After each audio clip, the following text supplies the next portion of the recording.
en los tiempos de COVID.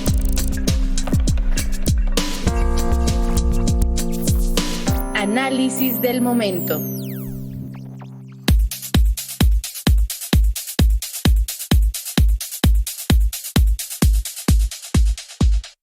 Hoy charlaremos con el académico y colaborador de varios medios de comunicación, Román Munguía, sobre el conflicto entre la Universidad de Guadalajara y el gobernador de Jalisco, Enrique Alfaro. En el reportaje analizaremos la reciente despenalización del aborto y todo lo que hace falta para que sea un verdadero triunfo de las mujeres y de la sociedad. En su comentario semanal, Jorge Meléndez hablará de la liberación de presos y del resultado de la amnistía. Es viernes de recorrido semanal por la información internacional más relevante acerca del COVID-19.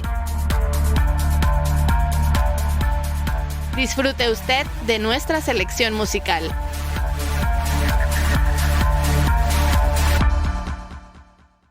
Muy buena tarde. Les saluda Alma Lilia Martínez a nombre de todo el equipo de producción. Hoy viernes 17 de septiembre le recordamos que en la Ciudad de México ya comenzaron la aplicación de la segunda dosis de la vacuna. Le pedimos que por favor vaya. Es por usted, por todas y todos. Le invito a que escuchemos la entrevista de hoy. Diálogo de la semana.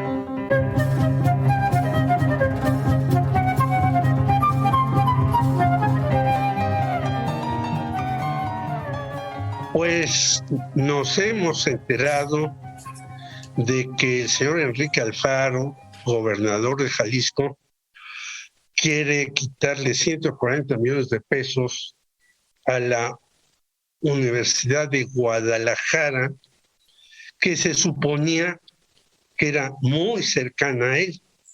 Y no solamente eso, sino que quiere hacerle una auditoría.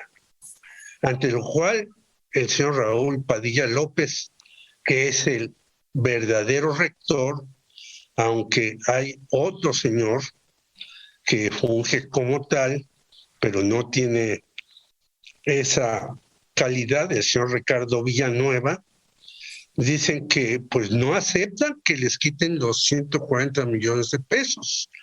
Y ya ha habido otras fricciones entre Alfaro y la Universidad de Guadalajara, porque hubo 3 jóvenes asesinados y han tenido una serie de roces. Estamos con Román Munguía, un analista catedrático y mente abierta e independiente de los tejes y manejes burocráticos priistas, panistas y perredistas en Jalisco y Guadalajara, y queremos que nos digas cómo ves este enfrentamiento entre 2 personajes que se decía que eran muy amigos y que iban a ir juntos al 2024, mi querido Román. Sí, muchas gracias, Jorge, por la invitación para estar con ustedes y tu auditorio. Bueno, pues sí, en las últimas semanas, Jorge, resulta que cotidianamente vemos en los medios de prensa, en la opinión pública, esta confrontación entre el gobierno del Estado, encabezado por Enrique Alfaro, y las autoridades de la Universidad de Guadalajara, en este caso, pues encabezadas formalmente por el rector general Ricardo Villanueva. En efecto, como tú bien dices, pues el inicio de este pleito, pues tiene como origen el propósito del gobernador de quitarles o no darles, porque esto es todavía una discusión que está por verse. Si decimos que se los quita es porque ya se los había dado. Sí, pero también podemos decir que más bien no se los quiere dar. Un dinero, un presupuesto que estaba considerado, pues, otorgarles a la universidad. Bueno, esto parece, digamos, el pretexto de esta confrontación, que diríamos es como una especie de choque de trenes, pero de trenes huecos, vacíos, y que simplemente ocasionaría mucho ruido, por así decir, y pocas nueces, porque por la verdad es difícil, no hay los elementos suficientes para poder entender si únicamente o si esta quita o esta no autorización de los 140 millones de pesos es realmente lo que está originando esta rencilla política. Ahora bien, yo creo que hay que preguntarse muchas cosas, Jorge, porque ¿Cómo cuáles? ¿como cuáles? La verdad es que, por ejemplo, el gobernador dice, es que estos 140 millones se van a ir a la construcción de un hospital en Tonalá, efectivamente. Bueno, si nosotros, de manera sensata, cualquier ciudadano dice, bueno, pues yo creo que hay prioridades políticas del gasto público, y yo creo que nadie va a estar en contra de que se reoriente este dinero a un hospital que es muy necesario, dadas las circunstancias actuales del problema pandémico que ya conoces tú muy bien aquí también en Jalisco, Jorge. Entonces, también es cierto que nadie se opone a la construcción, a este dinero que va para el Museo de Ciencias Ambientales en el Centro Cultural, ¿sí? Sí. Por supuesto que estamos a favor de la cultura y a favor de que haya un museo cuyos objetivos, pues que sea educar a la gente de por qué es necesario tomar en cuenta pues todo el problema ambiental, la cuestión ecológica. Esto también es muy, muy razonable, pero hay prioridades. Ahora bien, el problema es, además, es muy cierto, acaba de salir hoy la nota, Jorge, de la Universidad de Guadalajara, donde dicen que las autoridades que en 5 años, el gobierno federal ha hecho un recorte de 2,000 millones de pesos en menos de 5 años, un recorte federal a la Universidad de Guadalajara. Bueno, esto sí no solamente implica los 3 años del gobierno de López Obrador, sino los 2 últimos restantes de Peña Nieto, lo cual está muy mal, ¿sí? Pero también, bueno, aquí hay también mucha tela de dónde cortar, porque pues, ¿qué te puedo decir? Es dinero que no se ve realmente reflejado en las tareas. Este presupuesto universitario se maneja de tal forma, de tal discreción, que no se ve reflejado en función de las tareas sustantivas universitarias, como es la academia, la investigación, el fomento de la cultura. Porque Oye, mi querido Román, pero sí, ahora que hablas de eso, el propio gobernador Alfaro dice que le quiere hacer una auditoría a la UDG, algo que nunca se le ha ni siquiera insinuado hacer. Bueno, ¿es cierto esto? Mira, hay que aclarar lo siguiente. Hace varios años, no estoy seguro la fecha, pero fue en el siglo pasado, un diputado federal de aquí de Guadalajara, el señor Gilberto Parra, promovió en efecto una auditoría realizada como auditoría por el gobierno federal, la Universidad de Guadalajara. ¿Qué fue lo que sucedió? Pues no pasó nada. Ya en efecto sí hubo una auditoría. El problema es que yo no recuerdo la fecha precisa ni quién era el presidente entonces, pero debemos recordar que durante muchas décadas, al menos el régimen de cacicazgo de Raúl Padilla ya tiene más de 3 décadas. Entonces, Sí. pues de 3 décadas. Ya tiene 33 años en el poder. Hijo, Sí, más que oye, Porfirio pues, Díaz. va a superar a Porfirio Sí, Díaz. sí, ya lo superó. Pero entonces lo que quiero decir que sí hubo una auditoría, pero en ese entonces ya Raúl Padilla tenía el cobijo, la complicidad de los gobiernos federales, hasta que llega López Obrador, que por alguna circunstancia no lo ve bien. Esto tiene que ver con el conflicto entre Alfaro y Raúl Padilla. Así hay que decirlo claramente. Tiene que ver. Oye, pero algunos dicen que el señor Alfaro, que andaba muy bravucón contra López Obrador, yo recuerdo que fui hace como 3 años, y Sí. en una mesa estaban ahí Javier Corral, Enrique Alfaro, Krause, Camín, y junto con Raúl Padilla, y todos en contra de López Obrador. Sí, Pero resulta claro. que ahora Corral ya quiere ser amigo de López Obrador y Alfaro ya le anda haciendo la corte a López Obrador. ¿Es cierto esto que Alfaro está acercándose a López Obrador? Sí, definitivamente. Yo creo que hay mucho de cierto, que es posible que haya un acercamiento, una posible alianza o acuerdo entre Alfaro y López Obrador. Vamos a ver realmente hasta dónde, si esto es así, hasta dónde va a llegar este tipo de alianza, porque yo decía lo de Raúl Padilla.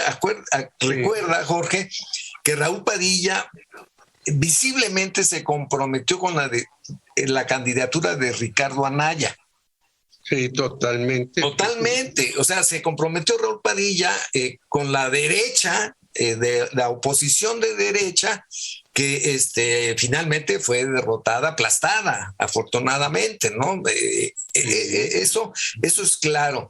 Entonces, ya desde entonces Raúl Padilla, López Obrador sabe quién es Raúl Padilla en términos de su juego político y toda la complicidad que tiene con la llamada inteligencia conservadora. Esto es muy cierto, y que lo han estado golpeando al presidente de una u otra manera. Entonces, lo traen en la mira, y de hecho esto implica las acusaciones directas o indirectas que ha hecho verbalmente López Obrador contra y así lo ha dicho directamente, en estas palabras, con el cacicazgo de Raúl Padilla. Ahora, ¿hasta dónde va a ir López Obrador? No lo sabemos, porque yo quisiera decir de entrada que es muy necesario que el presidente sí realice una auditoría a fondo, seria, por la unidad de inteligencia financiera. Sería maravilloso. Fíjate que no solamente en Guadalajara, sino hay universidades en que también quieren hacer auditorías, como la de Puebla, donde hay unos derroches impresionantes. Sí, claro, porque ahí también hay otro, al parecer, otro cacicazgo de menor potencia que el de Guadalajara, ¿no? Para no hablar de los cacicazgos universitarios que tú ya conoces bien, con el caso de Hidalgo, ¿no? Bueno, Hidalgo ya hasta metieron al bote a Sosa Castellán. Exactamente, Sosa Castellán. La cuestión es de que, lo decía con algunos compañeros hoy día, profesores, resulta que sí, meten a Sosa Castellán a la cárcel por todas las fechorías habidas y por haber, pero la estructura de poder persiste en esa universidad, lamentablemente. O sea, el problema no es una sola persona, sino toda una estructura de poder que es la que hay que ir desmantelando en el caso de aquellas universidades que tienen estas formas de corrupción política y de enriquecimiento de muchos funcionarios, burócratas, altos burócratas, que se ven beneficiados, y toda esta estructura que existe en muchas universidades sí debe ser desmantelada, como en el caso de la Universidad de Guadalajara.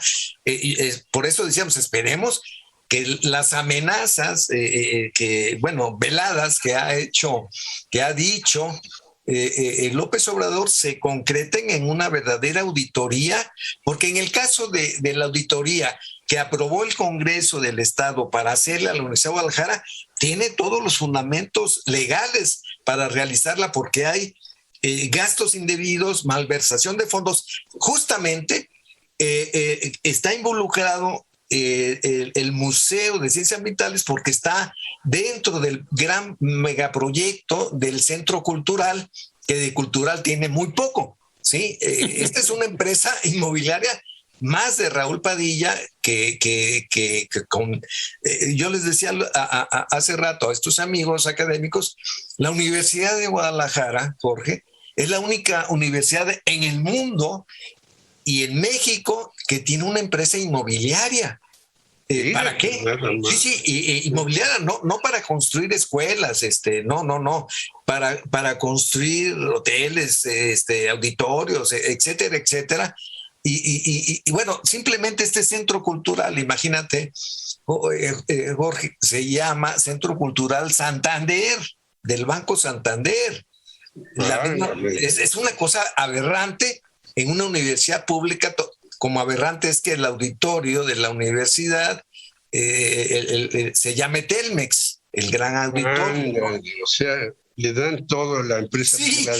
Oye, mi querido Román, a ver, dime. Dicen por ahí que el señor Raúl Padilla tiene a 2 diputados que se opusieron a que contratara Alfaro 6,000 millones de pesos de deuda.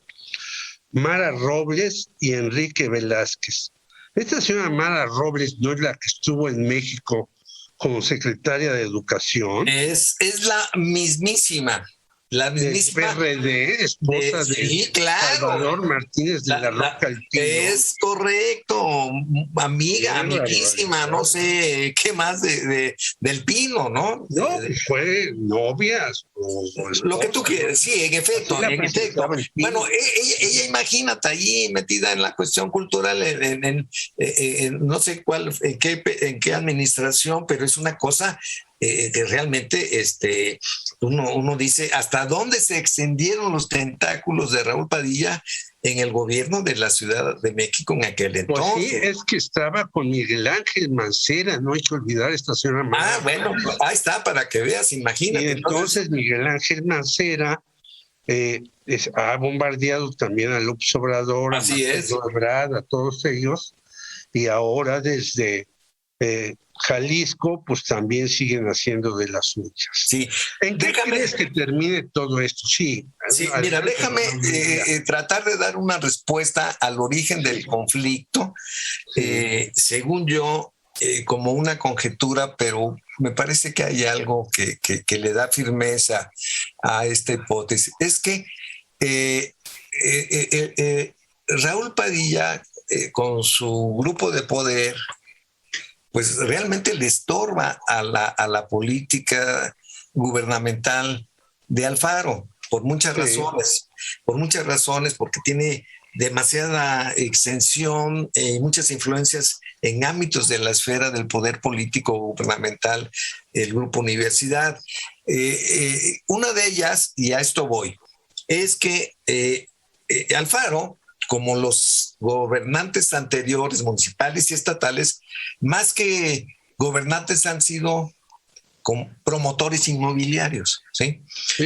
Y entonces Alfaro tiene el mismo perfil y tiene intereses en que se desarrolle un proyecto, un gran megaproyecto que se llama Proyecto Iconia en la zona norte de Guadalajara.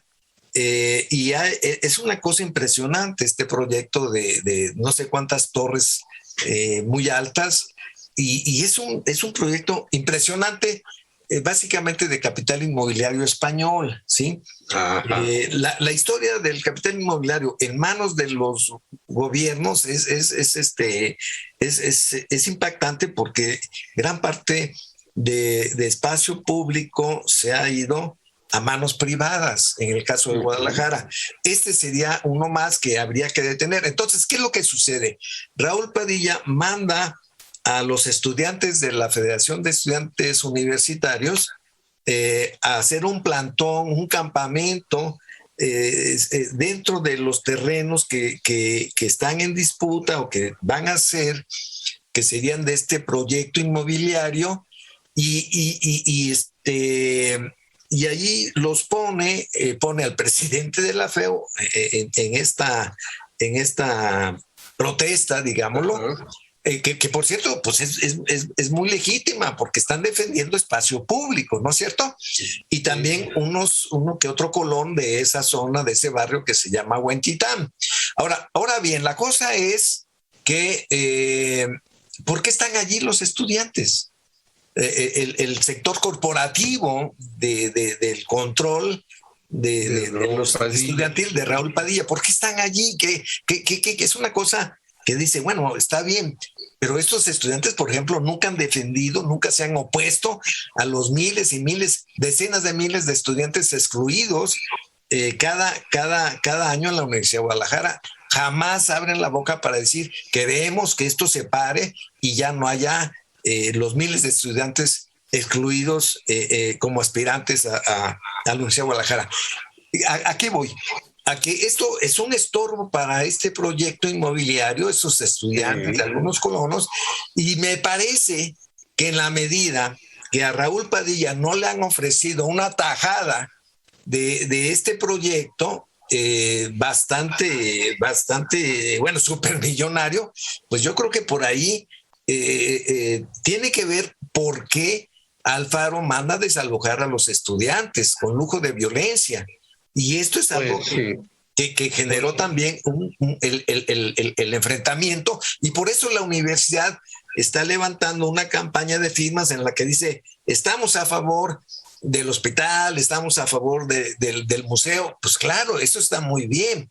Ahora, hablar del museo incrustado en un proyecto de un centro cultural que, repito, realmente tiene poco de cultural porque se van a construir en ese centro disque cultural hoteles, viviendas de lujo, restaurantes, qué sé yo, nada de cultural, Jorge, nada absolutamente de cultural. Pues, entonces, es lo que hemos visto en otras universidades, perdón que se interrumpa, porque nos acaba el tiempo, pero ya dice, creo que la flecha en el centro. Yo pienso que un conflicto entre empresarios, constructores y mercantiles, en lugar que entre políticos y universitarios. Te agradecemos mucho. Sí, no. Al contrario. Nos acaba el tiempo, te mandamos un gran abrazo y estaremos en contacto contigo para las próximas desenlaces de este. Yo creo que va a ser como una telenovela. Sí, mañana tienen reunión Alfaro y el rector, que más bien el rector es una especie de gerente general de piso, ¿no? De almacén.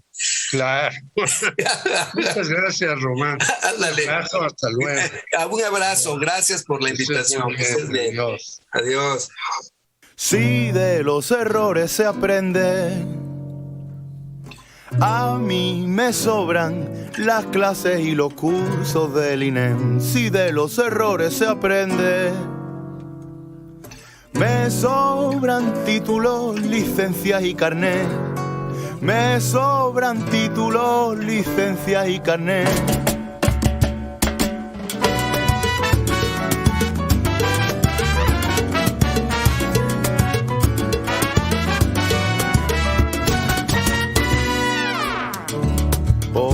Aquel que no entienda que vivir es tropezar, que andarás por este mundo tropezando y volviéndote a levantar. El tiempo te irá llenando de tropiezos el cajón, y así llevas lo aprendido, y en cada herida que cicatrizó, si de los errores se aprende, a mí me sobran las clases y los cursos del INEM. Si de los errores se aprende, me sobran títulos, licencias y carnet. Me sobran títulos, licencia y carnet. Mira